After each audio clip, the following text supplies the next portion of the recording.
विदेश मंत्री का पाकिस्तान को पंच। ब्रिटेन के दौरे पर गए भारतीय विदेश मंत्री एस जयशंकर के एक बयान से पाकिस्तान बौखला गया है। भारत ये कहता है थर्ड पार्टी को वो मानता नहीं, बायलैटरली वो मसले को हल नहीं करना चाहता और कहता है कि हम कश्मीर लेंगे। अब देखें पाकिस्तान को बहुत केयरफुल रहना होगा। क्या बातचीत से पाकिस्तान पीओके भारत को लौटा देगा या भारत को कोई दूसरा तरीका अपनाना होगा? आने का इतना शौक था उस वक्त लाते नहीं रहे, चलिए कोई बात नहीं, उस वक्त नहीं हो पाया। आज अगर ला सकते हो नहीं है ना, हम में से कौन सा ऐसा है तो कहे ना पाए। क्यों आज डॉक्टर जयशंकर ये बातें कर रहे हैं? डॉक्टर जयशंकर क्यों कह रहे हैं कि हम पाकिस्तान वाला कश्मीर लगाएंगे? उनको पता है इनके साथ कोई खड़ा ही नहीं है। लद्दाख की आबादी जो है, गोल आबादी, वो भी इस फैसले के साथ नहीं है। क्या पाकिस्तान से मजीद अफराद की हवालगी का मुतालबा किया जा सकता है और इसके मतलब पाकिस्तान को क्या मिलेगा? जय हिंद दोस्तों, एक बार फिर से स्वागत है आपका हमारे YouTube चैनल वंदे स्पेशल में। दोस्तों, ब्रिटेन के दौरे पर पहुंचे भारतीय विदेश मंत्री एस जयशंकर के पाकिस्तान अधिकृत कश्मीर को खाली करने को लेकर दिए बयान पर पाकिस्तान बौखला गया है। पाकिस्तान के विदेश मंत्रालय ने जयशंकर के पीओके को लेकर दिए बयान पर तीखी प्रतिक्रिया दी है। पाकिस्तानी विदेश मंत्रालय के प्रवक्ता ने एक बयान जारी करके दावा किया कि भारतीय विदेश मंत्री का बयान जमीनी हकीकत को नहीं दिखाता है। पाकिस्तानी प्रवक्ता ने बिना मांगे ही नसीहत दी कि भारत आवश्यक रूप से जम्मू कश्मीर को खाली करे। भारतीय विदेश मंत्री के पीओके को खाली करने को लेकर आए बयान के बाद पाकिस्तान ने अब यह तीखी प्रतिक्रिया दी है।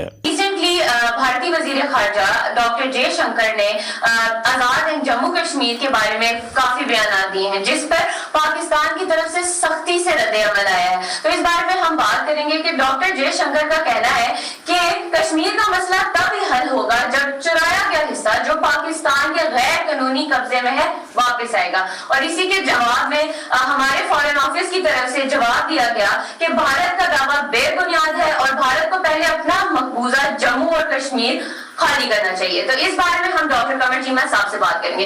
तो जी डॉक्टर साहब, आपने देखा कि डॉक्टर जयशंकर ने जो बात की और फिर पाकिस्तान के फॉरेन ऑफिस की तरफ से जो जवाब आए बेबुनियाद करा दिया, तो आप ये वाकया आखिर कहाँ पेश आया और इसका क्या असरात आप देखते हैं? दुआ, बहुत शुक्रिया। देखिए, पहली बात तो ये है कि ये चैटम हाउस के अंदर भारत के मिनिस्टर फॉर एक्सटर्नल अफेयर्स वहां पे खिताब कर रहे थे। आपको पता है भारतीय वजीर खारजा डॉक्टर जयशंकर जो है वो इस वक्त बरतानिया के अंदर मौजूद है। उन्होंने बरतानी प्राइम मिनिस्टर से मुलाकात की, आई थिंक किंग की भी मुल्क से मुलाकात हुई है उनकी। उन्होंने वहां पे जो उनके काउंटर पार्ट है उनसे भी मुलाकात की और भारत और बरतानिया जो है फ्री ट्रेड एग्रीमेंट के हवाले से बात करने जा रहे हैं। सवाल ये पैदा होता है कि भारतीय वजीर खारजा से जब सवाल किया गया कश्मीर का, देखना यह है कि भारतीय वजीर खारजा ने ये जो बात की है कि हम पाकिस्तान वाला कश्मीर जो है जब वो हमारे पास आएगा तो सारे मसले होंगे। सवाल ये पैदा होता है पाकिस्तान कब बोलेगा? पाकिस्तान खामोश है। पाकिस्तान ने हर चीज जो है वो भारत के पलड़े में डाल दी है कि जनाब जो बोले भारत बोले, हम कुछ नहीं बोलेंगे, हम थोड़ी सी बयानबाजी कर देते हैं, उसके बाद हम खामोश हो जाते हैं। मिसाल के तौर पे हमारे फॉरेन मिनिस्टर जो है, जिस तरह उनको कश्मीर की बात करनी चाहिए, क्योंकि शायद हमारी अप्रोच ये है कि हमें भारत से ताल्लुकात ठीक करने हैं, शायद हमारी अप्रोच ये है कि हमें हर कीमत पे भारत से डायलॉग करना है। देखिए, आप जो मर्जी करें, भारत आपके साथ कोई डायलॉग करने नहीं वाला, भारत आपसे कोई बात नहीं करने वाला। सो वो दुनिया में जाते हैं, वहां पे जाके अपना मौकफ रखते हैं, दुनिया उनका मौकफ मानती है। मुझे ये बात बताएं, लास्ट टाइम जब डोनाल्ड ट्रंप पावर में थे, दुआ आपको याद होगा, तो उन्होंने ये कह दिया, उन्होंने कहा जनाब हम जो है वो पाकिस्तान और भारत को टेबल पे ले आएंगे। तो भारतीय, मुझे याद है मिनिस्टर फॉर एक्सटर्नल अफेयर के जो स्पोक्स पर्सन है, उन्होंने कंप्लीटली रिजेक्ट कर दिया। उन्होंने कहा हम तो मानते नहीं है इनकी इंटरवेंशन को, और ये कौन होते हैं ये बात करने वाले। एंड देन फिर कश्मीर के ऊपर जब असल प्रॉब्लम क्या हुआ कि मैं यही तो बात कहता हूँ, वो कोई थर्ड पार्टी नहीं है जो इस मसले के ऊपर हल कर सके। भारत ये कहता है थर्ड पार्टी को वो मानता नहीं, बायलैटरली वो मसले को हल नहीं करना चाहता और कहता है कि हम कश्मीर लेंगे। अब देखें पाकिस्तान को बहुत केयरफुल रहना होगा। भारत के डिफेंस मिनिस्टर राजनाथ सिंह साहब, भारत के जो होम मिनिस्टर है अमित शाह साहब, भारत के फॉरेन मिनिस्टर जो है क्या नाम है इनका डॉक्टर जयशंकर, ये तीनों एक ही बात कर रहे हैं। तीनों एक बात ये कर रहे हैं कि हमें हर कीमत के ऊपर हमें कश्मीर लेना है। और अब उन्होंने थोड़ा सा अब वो जिसे कहते हैं ना एक ऑफेंसिव अप्रोच है, जिसको पहले समझना चाहिए। ऑफेंसिव अप्रोच क्या है? There used to be a time जब हम बात किया करते थे जी हमें मकबूजा कश्मीर, जैसे हम इंडियन ऑक्युपाइड कश्मीर कहते हैं, इंडियंस कहते हैं कि ये Pakistan occupied Kashmir. So these are nomenclatures. ठीक है। वेस्टर्न वर्ल्ड जो है वो क्या कहती है, वेस्टर्न वर्ल्ड कहती है Pakistan administered Kashmir and Indian administered Kashmir. So ये नॉमेनक्लेचर डिफरेंट होते हैं, कौन आप किसको बुलाते हैं। अब सवाल ये पैदा होता है कि भारतीय हुकूमत ने जब ये फैसला किया कि वो कश्मीर का स्टेटस बदलेंगे और उन्होंने सिंगल हैंडेडली यूनिलैटरली कश्मीर का स्टेटस बदल लिया। बात को समझें, थर्ड पार्टी इंटरवेंशन वो मानते नहीं है, बायलैटरली वो डिस्कस नहीं करना चाहते और यूनिलैटरली वो सारे का सारा स्टेटस बदल रहे हैं। क्यों बोला? बिकॉज उनको पाकिस्तान की कमजोरियों को पता है, उन्हें पता है पाकिस्तान की कोई अब दुनिया में सुनने वाला नहीं है। अब बता दें, जब ट्रंप को वो स्नब कर दें, अमेरिकी सदर ट्रंप को वो स्नब कर दें, और जस्ट ये नहीं है, मुझे याद है थोड़ा अर्सा पहले पाकिस्तान के farmer foreign minister Bilawal Bhutto और जर्मन फॉरेन मिनिस्टर ने जर्मनी में कश्मीर के ऊपर बात की और जर्मनी का एक मौकफ था कश्मीर के हवाले से कि जी हाँ, हमें जरा कश्मीर को इंगेज करना है, मेन स्ट्रीम करना है, so on and so fourth. लेकिन फिर क्या होता है, फिर क्या होता है कि पाकिस्तान जो है और जब जर्मनी में बात करके आता है तो आपको पता है कि जर्मनी को वो अल्फाज वापस लेने पड़ते हैं। वो उनको बताते हैं कि भाई ये अप्रोच नहीं है, आप अपनी अप्रोच बदलें उसके ऊपर। अमेरिका को वो बताते हैं, जर्मनी को वो बताते हैं, फ्रांस और बाकी यूरोपियन ममालिक बोलते नहीं है, बर्तानिया बोलता नहीं है, इंडिया यूनिलैटरली सारे काम कर रहा है। तो ये जो चीज उन्होंने कश्मीर में की थी 370-35A को रिवोक कर देना और देन फिर सुप्रीम कोर्ट के पास चले जाना है, एंड देन सुप्रीम कोर्ट का कहना है कि जी ठीक है जो हुआ और आप इलेक्शंस करवाएं, और फिर इलेक्शंस करवाना और बीजेपी वहां पे इलेक्शंस हार गई, उमर अब्दुल्ला के पावर में आ गए। नो, उनको कोई मसला नहीं है, वो कहते हैं जी हारने से कोई परवाह नहीं, उमर अब्दुल्ला पावर में आ गया, हम हार गए, नो प्रॉब्लम, हम मरकज में तो पावर में है। सवाल ये पैदा होता है दुआ कि पाकिस्तान के पास क्या पते हैं।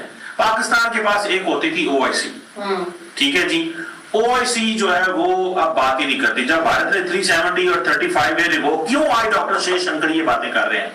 डॉक्टर जयशंकर क्यों कह रहे हैं कि हम पाकिस्तान वाला कश्मीर लगाएंगे? उनको पता है इनके साथ कोई खड़ा ही नहीं है। देखिए, वेस्टर्न वर्ल्ड को उन्होंने खामोश करा दिया, कश्मीर जो है उसमें मुसलमान दुनिया खामोश बैठी हुई है। हम बड़ा फलस्तीन करते हैं। जब इंडिया ने 370-35A रिवोक किया तो उसके बाद दुआ सारी की सारी मुस्लिम वर्ल्ड खामोश। पाकिस्तान ने कहा कि हम हर कीमत के ऊपर OIC फॉरेन मिनिस्टर्स का इजलास बुलाना चाहते हैं, जिसको OIC ने कहा नहीं हम नहीं बुलाएंगे, और सऊदीज भी नहीं माने, बाकी ममालिक भी नहीं माने। तो हमारी वो एक हिसाब से फ्रैंकली स्पीकिंग एक इंसल्ट होगी डिप्लोमेटिक फ्रंट में और मुस्लिम दुनिया में। और अब क्या है, अब सारी की सारी मुस्लिम दुनिया वो करती है जो भारत कहता है। और वो क्या कहते हैं? वो कहते हैं जी कश्मीर पे आप बात नहीं करें, और मुस्लिम वर्ल्ड कश्मीर पे बात नहीं करती। आप देखें, जब ये 370-35A रिवोक हुआ, हम OIC को तो मोबिलाइज नहीं कर सके, तो हम जाके UN को क्या कहेंगे? हम जाके कहते हैं जी वो जी इंसानियत की वहां खिलाफ वर्जियां हो रही हैं, देखिए जी वहां पे बड़ा जुल्म हो रहा है। वो कहते हैं यार कश्मीर में इंसानी हकूक की जो खिलाफ वर्जियां कितनी को हो रही हैं, जाए जाके फलस्तीन देखें, जाए जाके यूक्रेन में देखें, हम अपने मसलों को रोएं या आपके जो मसले हैं उनको देखो। हमारा मसला जो है वो उसको कोई बंदा लिफ्ट कराने को तैयार नहीं है इस वक्त। यही बताइए, डॉक्टर जयशंकर को कॉन्फिडेंस है बेसिकली दुआ, ये उनके पास एक कॉन्फिडेंस है कि भाई किसने क्या कर लेना, अब हम कश्मीर लेंगे, अब हम कश्मीर लेंगे, ये कॉन्फिडेंस है उनका, ये उनकी अप्रोच है कॉन्फिडेंस के हवाले से। सो मैं तो ये समझता हूं कि OIC silent, western world silent, international, अब हम पाकिस्तान ने कहा कि हम UN सिक्योरिटी काउंसिल जो है ना उसके तहत ये सारा कुछ करेंगे। भाई UN सिक्योरिटी काउंसिल को वो कौन सा, हम नॉन परमानेंट मेंबर है इस वक्त UN सिक्योरिटी काउंसिल की, हमने क्या कर लिया 2 महीनों में, मुझे बताए ना। फिर हम मल्टीलैटरली हमने क्या कर लिया, हम तो भारत की रिक्वेस्ट कर रहे हैं कि हमें ब्रिक्स में एंटर होने दें। आपको पता है वो ब्रिक्स में इस वक्त जो है ना वो एक मॉन्स्टर बन के वो सारे के सारे दूसरे मुल्कों को कह रहे हैं आए हमारे पास, लेकिन उससे पहले एक हमें डिप्लोमेटिक जिसे कहते हैं ना सबमिशन करें हमारे सामने। भारत कहता है कि आपने ब्रिक्स में आना है तो आए।